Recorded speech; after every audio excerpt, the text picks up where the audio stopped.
दुर्गाज किचनमध्ये आज आपण ना मॅगीची सिरीज चालू करणार आहेत। या ठिकाणी मी तुम्हाला 4 ते 5 ना मॅगीचे प्रकार वेगवेगळे प्रकार दाखवणार आहेत। त्यातील हा पहिला प्रकार आहे मखानी मॅगी। डेलीची मॅगी जे 2 मिनिटात तयार होते ना, त्यापेक्षा नवीन काहीतरी हटके काहीतरी सुंदरशी रेसिपी आपण तयार करणार आहेत। चला तर चालू करूयात। या ठिकाणी ना एक पातेलं घेतलं, त्याच्यामध्ये ना 2 कप आपण पाणी घातलं। जेव्हा पाण्याला बबलिंग येईल तेव्हा त्याला मॅगीचं एक स्लाइस आपण याच्यामध्ये घालणार आहेत। ही मॅगी आपल्याला फक्त 80% कुक करायची आहे। ॲज इट इज 2 मिनिटामध्ये ही मॅगी कुक होऊन जाते। याच्यामध्ये थोडंसं चिमटभर मीठ घातलं आहे स्वादासाठी। आता ही मॅगी ना तुम्हाला मी दाखवते 80% आपली कुक झालेली आहे, कारण की जेव्हा त्याला आपण याला ग्रेव्ही बनवत ना त्यामध्ये ना बाकीचे 20% ही मॅगी कुक होऊन जाते। हे पहा 80% मध्ये थोडासा हार्ड फॉर्म याच्यामध्ये राहतो। ही आपली मॅगी तयार झाली आहे। याला एका चाळणीच्या साहाय्याने आपण याच्यातील पाणी चाळून घेऊ आणि हे मॅगीच्या वरती ना आपल्याला 1 कप भरून थंड पाणी, साधं नॉर्मल पाणी घालायचं आहे, जेणेकरून ना याच्या तारा एकमेकाला चिटकणार नाहीत। हे पहा असं पाणी घालून घ्यायचं। सर्व बाजूने याला पाणी घातले की याचा थंडावा, या पाण्याचा थंडाव्यामुळे ना ही मॅगी सुटसुटीत होते। आणि याच्यावर थोडंसं 1 चमचाभर आपल्याला तेल टाकायचं आहे, जेणेकरून ना मॅगी एकमेकाला चिटकणार नाही। ही आपली मॅगी तयार झाली आहे। आता हे थोडंसं आपण ग्रेव्ही करेपर्यंत हे पूर्णपणे वाळून जाते। एक पॅन घेतला, त्याच्यामध्ये ना आपण 1 चमचाभर तेल टाकलं।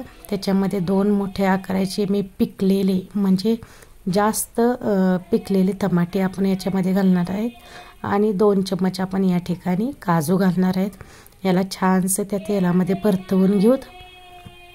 याच्यामध्ये आपल्याला अर्धा कप पाणी घालायचं आहे, जेणेकरून की काजू आणि आपले टमाटे या पाण्यामध्ये एकदम एकजीव होतील, शिजून जातील, एकदम गाळ होतील। याला एक 5 मिनिटाची प्रोसेस बस होईल। आता याला आपण झाकून ठेवू आणि हे पहा 5 मिनिटांनी अगदी आपले टमॅटो ना छानसे एकदम गाळ झालेले आहेत, एकदम सुंदरसे हे शिजलेले आहेत। आता ना हे टमॅटो शिजून झाले आहेत। याला आपण ना एका मिक्सरच्या जारमध्ये ना याला वाटण्यासाठी घेऊ। एकदम बारीक फाईन पेस्ट आपल्याला याची बनवायची आहे। इकडे पहा आपली मॅगी एकदम सुटसुटीत, खूप सुंदर नूडल्ससारखी झाली आहे। आपली पेस्ट ही तयार आहे। त्याच चाळणीमध्ये आता ही मी पेस्ट घालणार आहे आणि या ग्रेव्हीला आपल्याला ना या चाळणीतून गाळून घ्यायचं आहे। नावच याचं मखानी मॅगी आहे, त्याच्यामुळे ना जी मखानी रेसिपी आहे पनीरची, ती या ठिकाणी आपण यूज करणार आहे। त्या मिक्सरच्या जारमध्ये थोडंसं पाणी घालून ना विसळून आपण हे या बॅटरवर टाकलं आहे आणि सर्व गाळून घेतलेलं आहे चाळणीतून। 1 चमचाभर तेल टाकलं, 1 चमचाभर या ठिकाणी बटर टाकलं। हे जेव्हा मेल्ट होईल ना, याच्यामध्ये जी आपण आत्ता ग्राइंड केलेली ग्रेव्ही आहे ती घालूत आपण आणि ना याला छानसं आपण ना कुक करून घेऊत। एक 5 मिनिट तरी ह्या प्रोसेसला लागतीलच। छानसा कलर अगदी अप्रतिम, अगदी सुंदर आलेला आहे। या ठिकाणी 1 चमचा आपण लाल तिखट घातलं, अर्धा चमचा मीठ घातलं, चतकोर चमचा आपण हळद घातली, अर्धा चमचा आपण गरम मसाला घातला, थोडीशी कसुरी मेथी घातली आणि या ठिकाणी ना मी व्हिडिओमध्ये थोडा स्किप झालेला आहे। या ठिकाणी मी किचन किंग मसाला अर्धा चम्मच घातलेला आहे। थोडंसं पाणी घातलं आणि आता हे ना झाकून ठेवायचं आहे।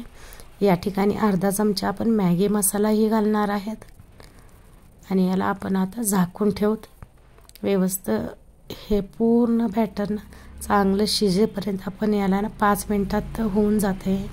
5 मिनिट झाल्यानंतर हे पहा एकदम छान असं थिक एक बॅटर झालेलं आहे।